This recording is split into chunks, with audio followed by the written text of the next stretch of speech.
E aí, maravilha, tudo certo, tudo ótimo, que bom.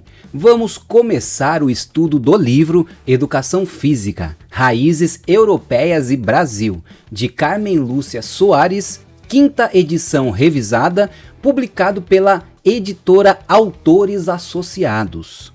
Lembrando que este é um resumo voltado para questões de concurso, então não tem resenha crítica, não tem ponto de vista de quem fez o resumo, no caso eu, então ele é apenas voltado para auxiliar na hora de resolver questões de concurso, então que isso fique bem claro.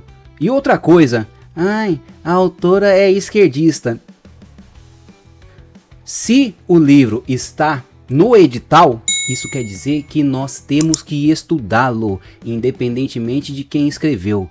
É estudar, compreender o que está no livro, resolver as questões de concurso e ser feliz. Beleza? Então vamos lá. Capítulo 1.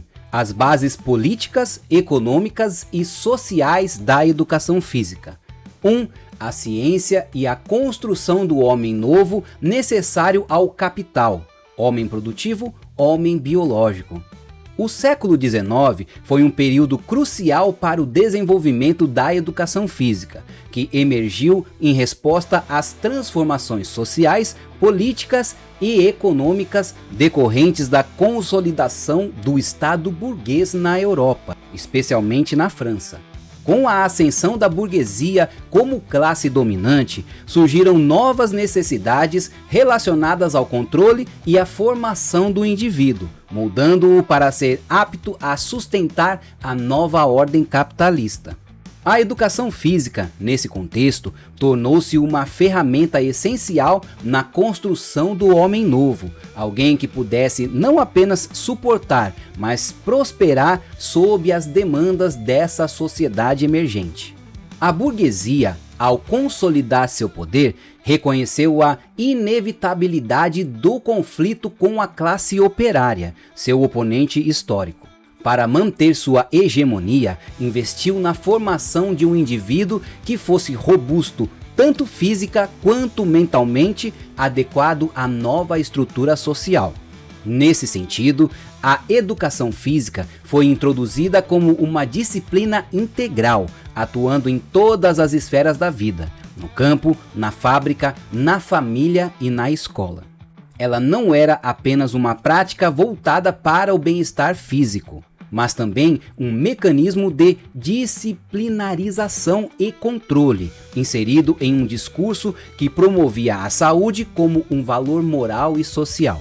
O corpo humano, nesse cenário, passou a ser visto de forma ahistórica, descontextualizado das suas relações sociais e culturais e analisado sob uma perspectiva estritamente anatomofisiológica. A visão positivista da ciência, predominante na sociedade burguesa, sustentava essa abordagem. Esse modelo científico, baseado na observação, experimentação e comparação, reforçava a ideia de que os fenômenos sociais, assim como os naturais, eram regidos por leis imutáveis e independentes da ação humana. O corpo, portanto, era entendido como um mecanismo a ser otimizado para atender às demandas do capitalismo. Esse positivismo, que naturalizava as relações sociais, encontrou no modelo mecanicista de conhecimento seu fundamento teórico. Nesse modelo, o conhecimento é visto como um reflexo direto da realidade, sem uma dinâmica entre o sujeito e o objeto do conhecimento. O indivíduo, isolado de sua realidade social, era percebido como um ser biologicamente determinado, e suas características e comportamentos eram explicados por suas aptidões naturais. Essa visão reducionista consolidou-se no pensamento social da época, influenciando as disciplinas sociais e justificando as desigualdades sociais como desigualdades biológicas, naturais e, portanto, inquestionáveis.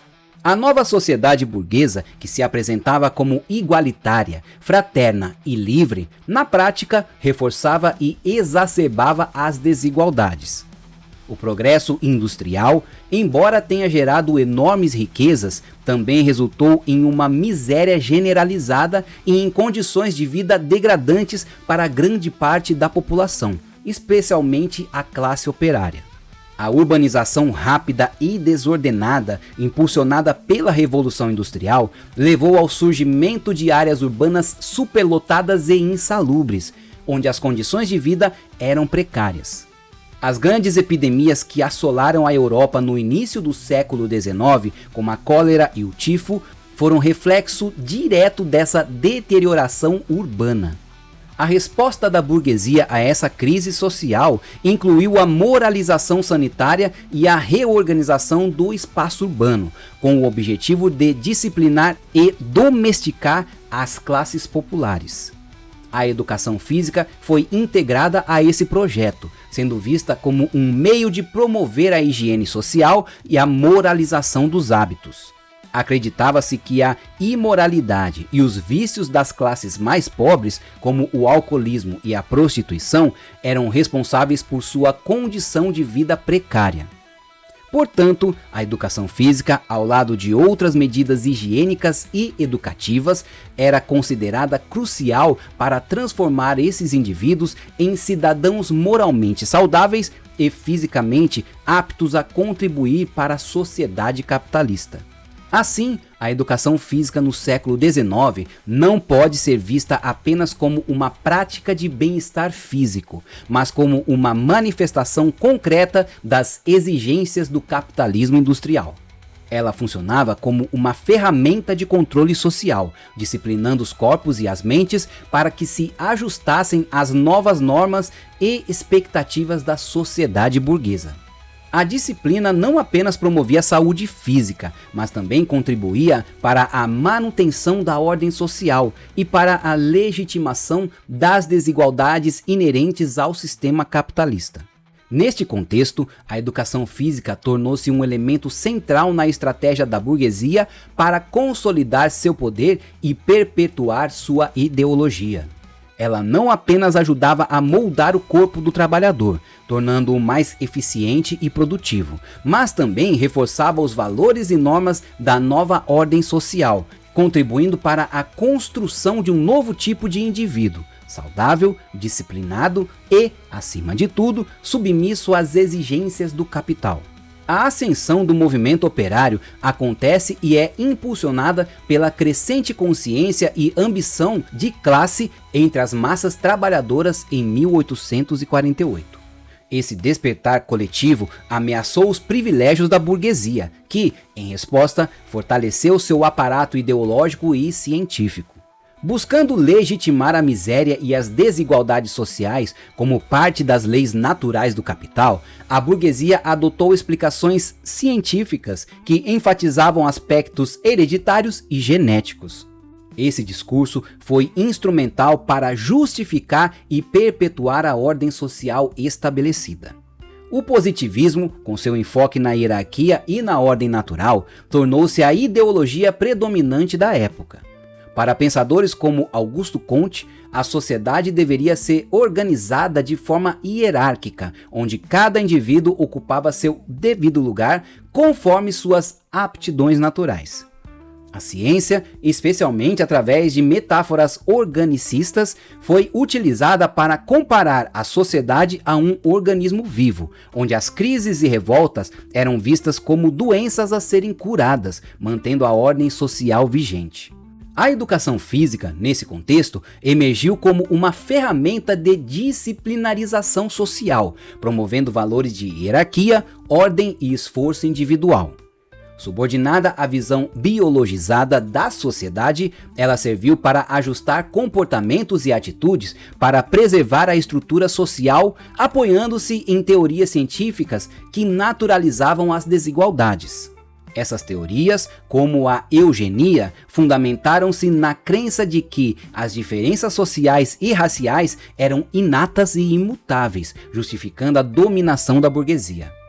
Ao longo do século XIX, as leis biológicas passaram a dominar o pensamento social, subordinando as leis históricos sociais. Pesquisas como as de Francis Galton reforçaram a ideia de que as aptidões mentais e físicas eram hereditárias, cristalizando as desigualdades sociais como parte de uma ordem natural. A eugenia, em particular, tornou-se uma ferramenta poderosa nas mãos da burguesia, que utilizou a ciência para perpetuar sua hegemonia, justificando a superioridade racial e social de forma aparentemente irrefutável. No Brasil, a educação física se alinhou com os ideais eugênicos, promovendo a regeneração e o embranquecimento da raça. Essas ideias encontraram eco em congressos médicos, propostas pedagógicas e discursos políticos, onde as teorias raciais serviram para sustentar o domínio da classe burguesa, garantindo a continuidade da ordem social e do progresso sob seu controle. A ciência, ao reduzir as complexas relações sociais a dados biológicos, ajudou a consolidar uma visão fatalista e determinista do papel de cada indivíduo na sociedade, reforçando a ordem hierárquica e a continuidade da estrutura de poder existente. Vamos para 2, da saúde do corpo biológico à saúde do corpo social. O pensamento médico-higienista e a definição dos hábitos da família moderna. No século XVIII e início do século XIX, a Europa, especialmente nos países centrais como França e Inglaterra, viveu transformações significativas em decorrência da chamada dupla revolução, a Revolução Industrial na Inglaterra e a Revolução Francesa.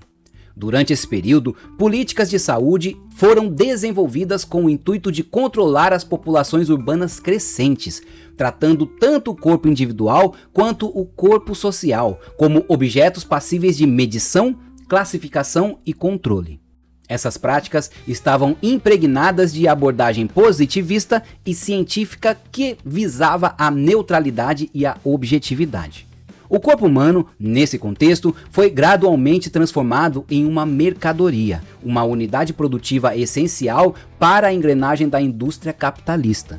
Assim, o corpo individual tornou-se um espaço de investimento de poder, refletindo a maneira pela qual a nova ordem social capitalista exerceu controle.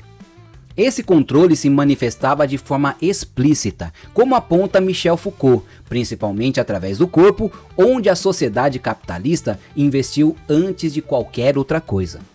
O corpo, portanto, se tornou uma realidade biopolítica, essencial para a produção e reprodução do capital.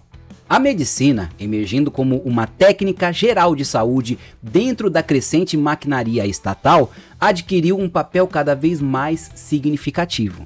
O médico, por sua vez, passou a se envolver cada vez mais em tarefas administrativas, ditadas pelo poder estatal, relacionadas à saúde dos indivíduos e ao bem-estar social.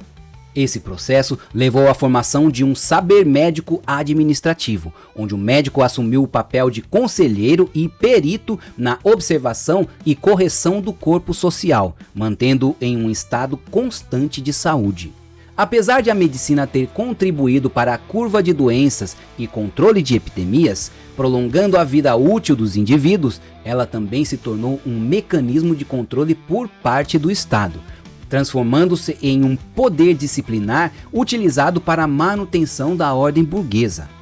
Esse controle se manifestava tanto na promoção da saúde e do corpo saudável, quanto na repressão do corpo doente, ambos vistos como essenciais para a construção do indivíduo moderno e da sociedade.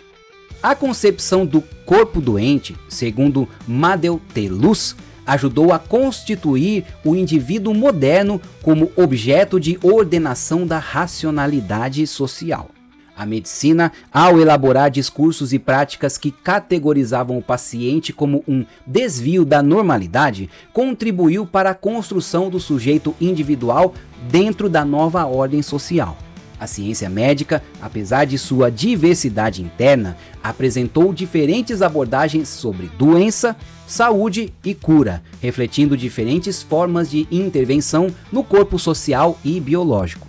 Com o surgimento da medicina social no século XIX, houve um reconhecimento de que as causas das doenças não estavam apenas no corpo individual, mas também na realidade social opressora do capitalismo. Fatores como fome, miséria e dominação foram identificados como determinantes das condições de saúde da população. No entanto, esse discurso não se tornou dominante. Prevaleceram as concepções higienistas que implicavam uma moralização da sociedade, adaptando indivíduos, grupos e classes às regras médicas em um processo racionalizador civilizatório. Essas concepções médicas dominantes propuseram intervenções no meio ambiente do homem, como o sanitarismo e a engenharia sanitária, em vez de abordar as causas sociais das doenças. Embora a industrialização tenha causado grande degradação física e social, comprometendo a reprodução do capital, as classes dominantes evitaram reconhecer a origem social desses problemas, atribuindo-os às causas biológicas, físicas ou morais. A prática médica, especialmente no discurso higienista, tornou-se um instrumento de intervenção social, promovendo a mudança de hábitos, costumes, crenças e valores e impondo uma educação moral e física à população, especialmente às classes trabalhadoras. A família foi eleita como o principal alvo dessas intervenções, tornando-se um agente constante da medicalização, contribuindo para a reorganização disciplinar da classe trabalhadora. Foucault observou que, desde o final do século XVIII, a medicalização da família foi uma das principais formas de intervenção utilizadas pelo Estado para moralizar e domesticar as classes trabalhadoras, refletindo em um esforço sistemático de controle social. Essas práticas visavam manter a população saudável e produtiva, assegurando a continuidade do capital ao mesmo tempo em que massacravam as contradições inerentes ao sistema capitalista. A ênfase dada pelas instituições à família no decorrer do século XVIII, acentuada no século XIX, é fundamental para a manutenção da ordem. A puericultura, uma prática médica emergente, é destacada como um dos principais instrumentos do Estado para normatizar e disciplinar a vida familiar, especialmente em relação à educação e ao cuidado infantil. Essa disciplina, imposta à mulher-mãe, reflete um ideal de controle social que se enraiza profundamente nas estruturas da sociedade burguesa. A figura feminina é exaltada como um pilar moral e educativo, responsável por manter a estabilidade e a harmonia dentro do lar. Essa responsabilidade é, contudo, uma extensão do controle social exercido pelo Estado, que molda o papel da mulher para que ela se torne uma ferramenta na domesticação da classe operária. A valorização da mulher-mãe como a salvação do homem é, na verdade, uma estratégia para assegurar que a classe trabalhadora seja mantida sob controle, com a mulher como agente de moralização e disciplina. O positivismo, uma corrente de pensamento influente no período, reforça essa visão da mulher como um ser destinado ao lar e à família. Sob essa ideologia, o trabalho feminino fora de casa é desvalorizado e utilizado para justificar a exploração econômica, uma vez que as mulheres são pagas menos que os homens, criando uma falsa rivalidade de gênero que oculta o verdadeiro conflito entre o capital e o trabalho. Dentro deste contexto, as funções e deveres atribuídos às mulheres são legitimados por supostas descobertas científicas que naturalizam a divisão sexual no trabalho. O lar é, então, configurado como o espaço exclusivo da mulher, onde ela deve exercer sua influência moral e higiênica, preservando a saúde e a moral da família. A ideologia burguesa transforma o trabalho doméstico em uma profissão de valor, na qual a mulher deve se tornar uma vigilante da moralidade e da higiene, essencial para o bem-estar da classe operária. A habitação popular surge como mais um meio de controle social, desenhada para ser um espaço que reforça o papel da mulher como guardiã da moral e dos bons costumes. Os higienistas do século XIX veem na reorganização do espaço doméstico uma forma de combater os hábitos considerados decadentes da classe operária, como a vida nas ruas e nos cabarés, responsabilizando a mulher pela manutenção de um ambiente doméstico moralizado. A classe dominante, ao isentar-se da responsabilidade pelas condições degradantes de vida da classe operária, transfere essa culpa para a própria família operária, especialmente para as mulheres. As altas taxas de morbidade e mortalidade entre os trabalhadores são atribuídas à ignorância e à insensatez da família, reforçando a ideologia de que a saúde e o bem-estar dependem de práticas individuais de higiene e não das condições sociais e econômicas. A educação física emerge nesse contexto como uma disciplina voltada para a moralização e regeneração da sociedade, seguindo os preceitos médico-higienistas que enfatizam a saúde do corpo biológico como um reflexo da ordem social. Este novo instrumento de controle visa moldar o indivíduo para se ajustar a exigências da civilização burguesa, promovendo uma ordem social que favorece a continuidade do sistema capitalista. Assim, o Estado burguês, ao implementar medidas de controle ideológico através da saúde e da educação, assegura a manutenção da ordem social e a reprodução das condições que perpetuam as desigualdades de classe. A mulher, através de sua inserção no espaço doméstico, é cooptada como agente fundamental nesse processo, reforçando as normas que sustentam a estrutura social capitalista. Prosseguindo o capítulo 2, em nome da saúde do corpo social. 1. Instituição escolar e educação física. Contribuição para manter e prevenir a saúde do corpo social.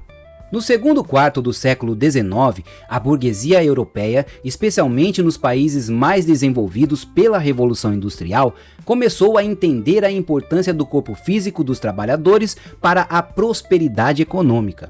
O vigor físico era crucial para a produção e, portanto, passou a ser alvo de políticas de controle e aperfeiçoamento, mas dentro de limites que os mantivessem aptos ao trabalho, sem que se tornassem autônomos.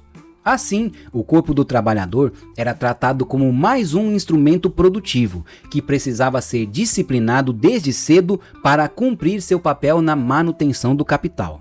Esse controle do corpo era parte de um processo mais amplo, envolvendo a medicalização da sociedade, o que significava que o Estado, alinhado com os interesses burgueses, começava a intervir diretamente na vida dos indivíduos em nome da saúde pública. Esse controle tinha um forte significado político, uma vez que reforçava a manutenção da ordem burguesa. Além da medicalização, a instituição escolar também desempenhava um papel crucial na construção do homem novo, idealizado pela burguesia. A escola, junto com as políticas de saúde, ajudava a moldar mentalidades e comportamentos, criando uma coesão social necessária para manter a hierarquia e a ordem econômica. Dentro da escola, o exercício físico começou a ser valorizado como um elemento importante, baseado em conceitos médicos.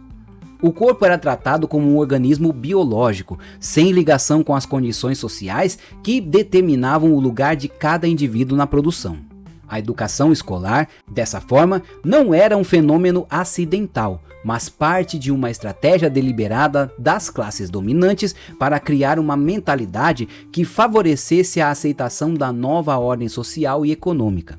Essa educação estava baseada no liberalismo, entendido como a liberdade individual em oposição à ação social organizada. No entanto, o liberalismo foi se ajustando ao longo do tempo para atender às necessidades da burguesia, especialmente no avanço do capitalismo. Inicialmente, foi usado para combater a ordem feudal e aristocrática e depois para consolidar o capitalismo como sistema dominante, com seus ideais de progresso, liberdade e democracia. Embora a burguesia pregasse igualdade, essa igualdade era meramente jurídica, pois a igualdade material nunca foi o objetivo. Pelo contrário, a hierarquia social, baseada no mérito individual, era vista como algo natural e necessário. A educação, nesse contexto, visava formar indivíduos de acordo com suas aptidões naturais, de modo que cada um pudesse ocupar seu lugar na sociedade conforme seus talentos. Isso ajudava a legitimar a desigualdade, ao mesmo tempo em que fornecia a instrução necessária para que o trabalhador pudesse desempenhar sua função na produção. A ideia de aptidões naturais e individuais, separada das condições sociais, estava no centro das concepções educacionais da época, e é nesse ponto que a educação física ganha relevância. Nesse cenário, os teóricos liberais da época, como John Locke e Rousseau, desempenharam papéis fundamentais na formulação das bases educacionais. Locke, por exemplo, defendia a educação que preparasse os ricos para serem governantes e administradores, enquanto os pobres deveriam ser treinados para a obediência.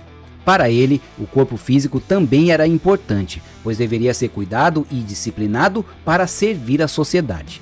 Sua visão de educação estava alinhada aos interesses burgueses, ao preparar tecnicamente os indivíduos para consolidar o Estado liberal, que garantiria o livre comércio e a livre produção.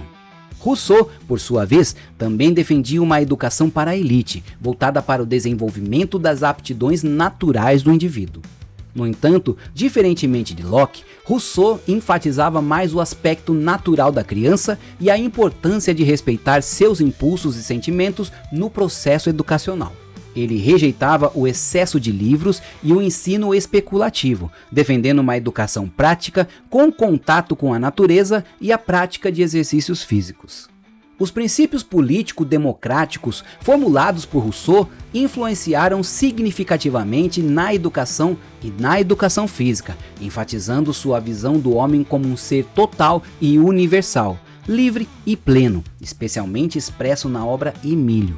As ideias de Rousseau foram fundamentais para pensadores liberais e educadores, particularmente em como a educação passou a ser vista como um instrumento de igualdade de oportunidades e ascensão social.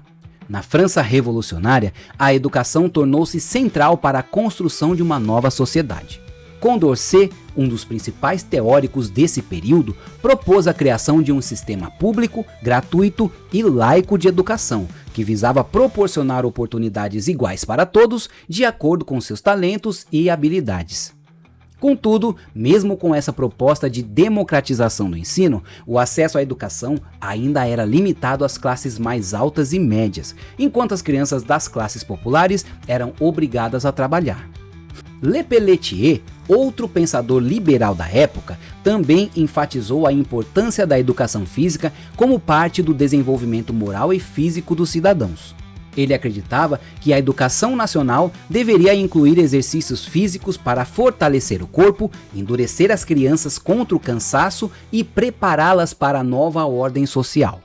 No entanto, essas propostas, como as de Condorcet, permaneciam mais no discurso do que na prática para todos os cidadãos.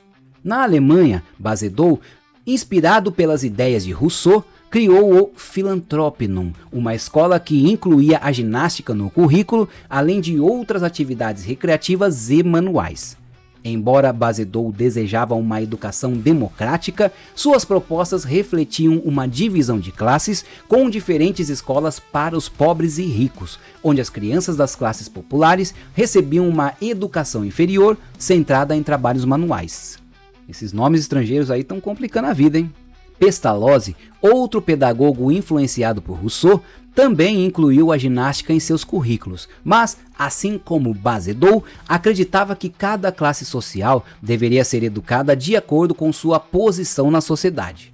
Ele via a ordem social como algo estabelecido por Deus, aceitando que o filho do camponês deveria permanecer camponês, enquanto o filho do comerciante seria treinado para continuar no comércio. Suas propostas, apesar de benevolentes, reforçavam a divisão de classes, educando os pobres para aceitarem sua condição social.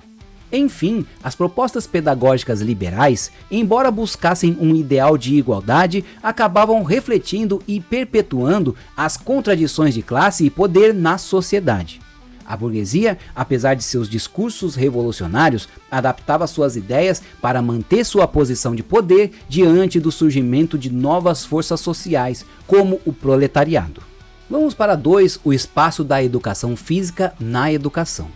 As transformações sociais e políticas na segunda metade do século XIX foram impactadas pela Revolução de 1848 nas relações entre o Estado e a sociedade civil, bem como o surgimento de uma nova legislação trabalhista. Esse período marcou o início da ampliação dos direitos políticos para os não proprietários e a incorporação do tema da democracia no discurso político.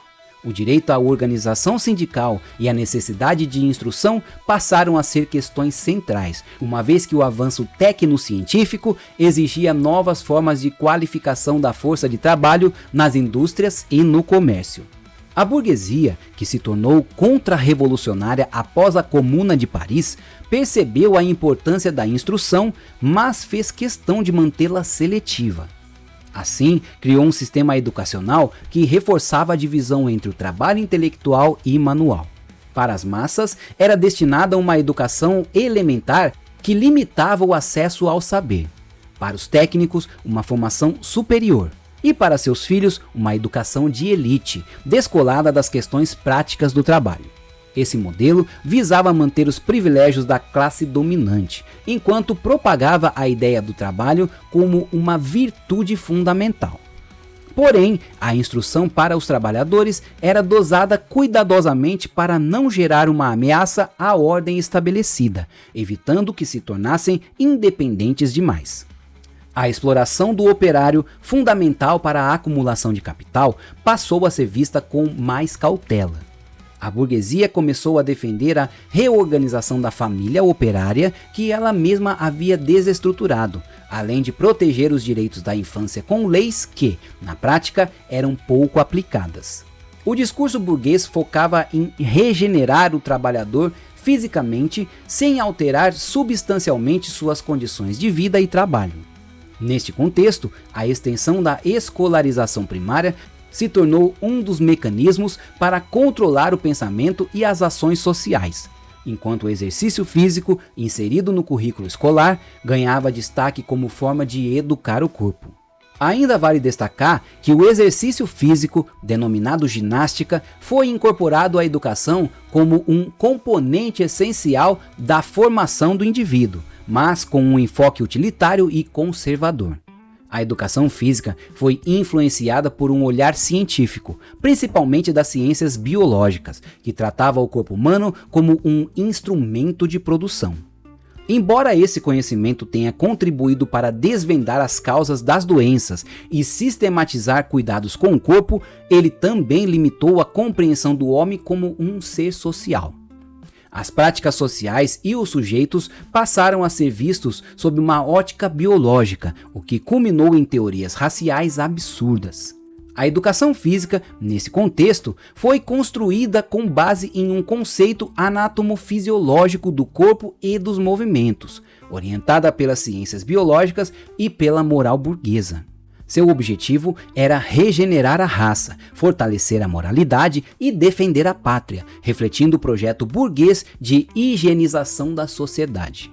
Embora a introdução da educação física nas escolas tenha representado um avanço em termos de laicidade e educação, ela também serviu como um instrumento da disciplinarização e domesticação dos corpos. A forma como a educação física foi estruturada acabou absorvendo aspectos do liberalismo e do positivismo. Do liberalismo herdou o gosto por regras e normas, que foram aplicadas aos esportes modernos, criando a aparência de igualdade de oportunidade. Do positivismo, incorporou a visão do homem como um ser biológico determinado por características genéticas que precisava ser disciplinado e avaliado pela sua capacidade física.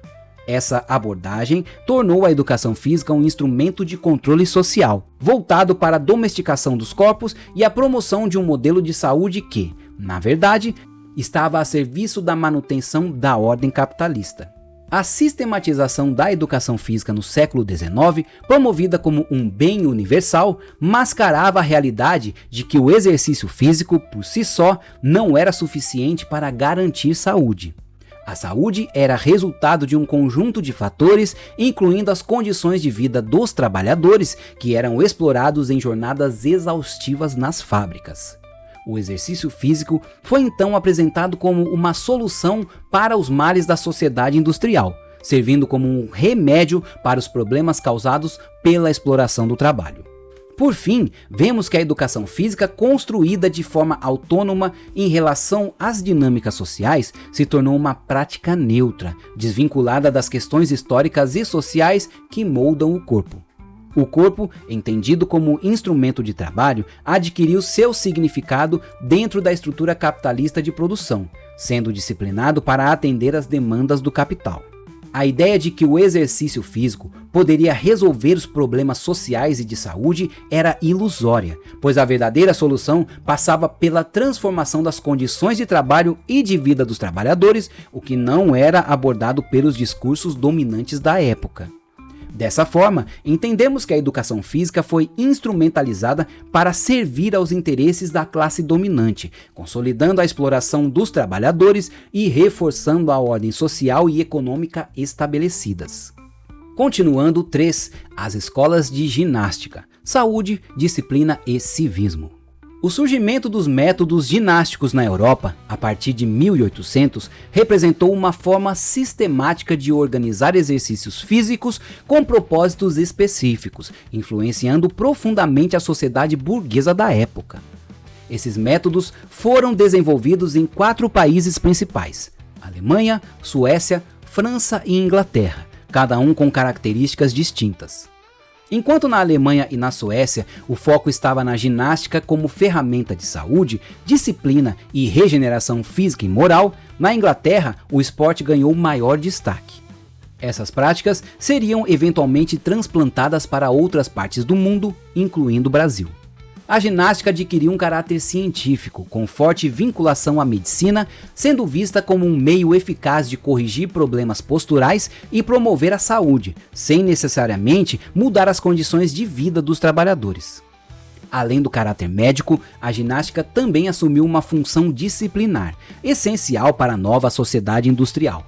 No contexto brasileiro, médicos, pedagogos e estadistas se apropriaram desse discurso, sempre destacando o viés medicalizante das práticas, com suas bases em ciências como biologia, fisiologia e anatomia. A escola alemã de ginástica foi uma das mais influentes no Brasil, e sua origem está ligada à necessidade de promover o nacionalismo e fortalecer o corpo para a defesa da pátria. No início do século XIX, a Alemanha ainda não tinha alcançado sua unidade territorial, e era necessário criar um espírito nacionalista, que os idealizadores da ginástica acreditavam ser possível desenvolver por meio de práticas baseadas em ciências.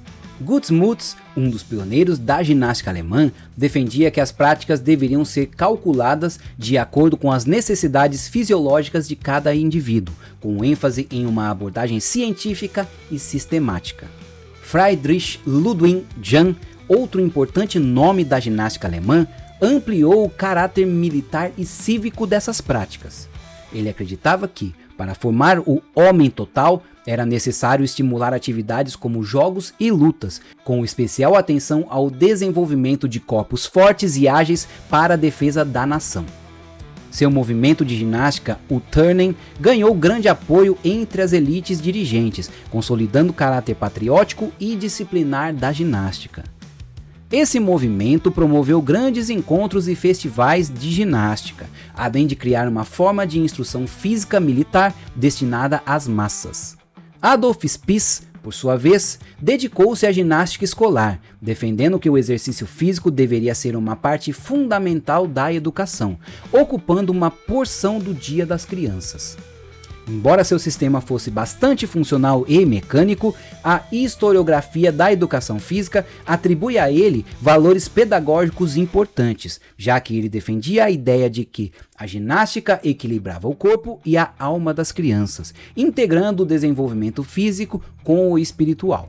Aqui nós vemos o esquema do sistema de ginástica escolar de Spiess.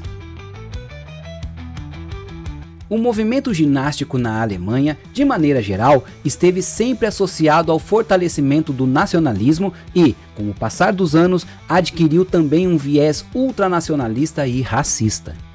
Após a Primeira Guerra Mundial, a ginástica serviu como uma ferramenta de mobilização da juventude alemã, sendo incorporada pelo regime nazista como parte do treinamento dos jovens para os objetivos imperialistas da Alemanha. No Brasil, a ginástica alemã foi introduzida no início do século XX, principalmente através dos imigrantes alemães que chegaram ao país e trouxeram com eles essas práticas.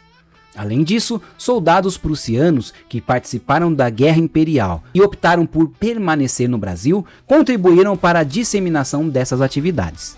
A partir de 1860, o método alemão foi adotado como oficial pelo Exército Brasileiro. E em 1870 foi publicado um guia oficial de ginástica baseado no modelo prussiano. Contudo, nas escolas primárias, o método alemão não foi bem aceito, sendo combatido por figuras como Rui Barbosa, que preferia o método sueco. Então vamos para a escola sueca. A sistematização da ginástica na Suécia, no início do século XIX, visava criar indivíduos saudáveis, fortes e moralmente corretos para contribuir com a industrialização e a defesa da pátria. Ling, poeta e escritor, desenvolveu um método com base científica, ancorado na anatomia e fisiologia, propondo 4 tipos de ginástica: pedagógica, militar, médica e estética. A ginástica pedagógica buscava desenvolver o corpo de forma equilibrada, prevenindo doenças e vícios. A militar incluía atividades específicas como tiro e esgrima. A médica visava corrigir defeitos posturais e a estética procurava harmonizar o corpo por meio de movimentos suaves e a dança. O método sueco tinha uma abordagem científica, respiratória e corretiva, além de promover disciplina social e patriotismo. A prática era estruturada em lições que envolviam movimentos específicos, suspensões, equilíbrios, saltos e exercícios respiratórios, com algumas restrições para as mulheres. Os aparelhos usados incluíam barras móveis, cavalos de pau, plintos, carneiros e espaldares. No Brasil, a ginástica sueca foi defendida por Rui Barbosa e Fernando de Azevedo, sendo adotada no ambiente escolar com seu caráter pedagógico e científico, substituindo gradualmente a ginástica alemã, que permaneceu nos estabelecimentos militares. Próximo, a escola francesa. A França foi pioneira no desenvolvimento das concepções liberais clássicas de educação, onde o exercício físico era considerado fundamental para a formação do homem universal. As ideias pedagógicas de Rousseau, Condorcet e Le Pelletier deram grande importância às questões relacionadas ao corpo. Nesse contexto, a ginástica na França surgiu como parte de uma educação voltada para o desenvolvimento social, onde todos os cidadãos tinham direito à educação. O objetivo era formar não apenas militares, mas toda a população, promovendo a criação de um homem completo e universal. A ginástica começou a se desenvolver na França na primeira metade do século XIX, influenciada pelas ideias alemãs de Jean e Gutsmuth. Assim, além de se preocupar com o corpo anatômico e fisiológico, incorporava um forte componente moral e patriótico.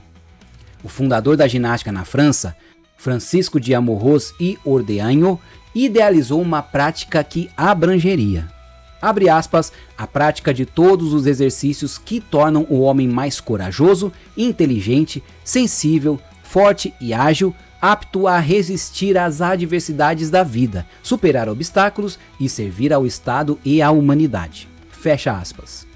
Esses exercícios visavam desenvolver qualidade física, psicológica e morais, tendo como objetivo final a saúde, a longevidade e a melhoria da espécie humana.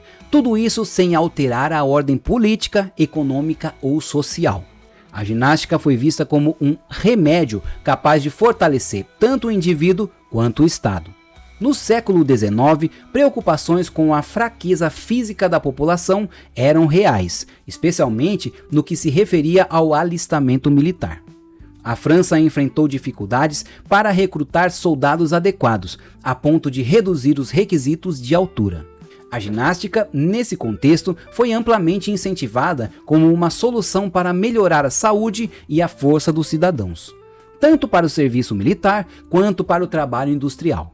Amorós criou um método de ginástica que incluía diferentes finalidades: civil, militar, médica e cênica. A ginástica civil, voltada para a população em geral, foi a que mais interessou os brasileiros e se tornou amplamente disseminada. Os exercícios preconizados pelo método francês de Amorros incluíam atividades como marchar, correr, saltar, equilibrar-se, transpor obstáculos e nadar, além de praticar lutas, trepar em escadas e utilizar armas. Cada exercício visava o desenvolvimento físico, destreza, resistência e força, necessários tanto para a defesa do país quanto para o trabalho fabril. A partir de 1850, a ginástica de Amorros passou a integrar os currículos das escolas primárias na França, embora houvesse uma carência de profissionais capacitados para ministrar as aulas, que frequentemente eram conduzidas por suboficiais do exército sem formação pedagógica adequada. Com o tempo, a ginástica foi se aproximando das ciências médicas e biológicas. A partir dos trabalhos de Amorros, cientistas, médicos, higienistas e fisiologistas começaram a estudar a importância do exercício físico. O método sueco de Ling, com sua abordagem científica e racional, foi valorizado pelo seu foco higiênico e anatômico. Demenny, um biólogo e pedagogo francês, foi um dos principais defensores da necessidade de um método científico para a educação física. Para ele, o exercício físico deveria ser baseado em princípios físicos e biológicos, visando o uso mais eficiente da força muscular. Demenny enfatizou a importância de medir e comparar resultados, defendendo a experimentação científica como forma de aprimorar a educação física. Ele também deu atenção especial aos exercícios femininos, combatendo os hábitos elegantes prejudiciais à saúde das mulheres, como o uso de saltos altos e cintas apertadas.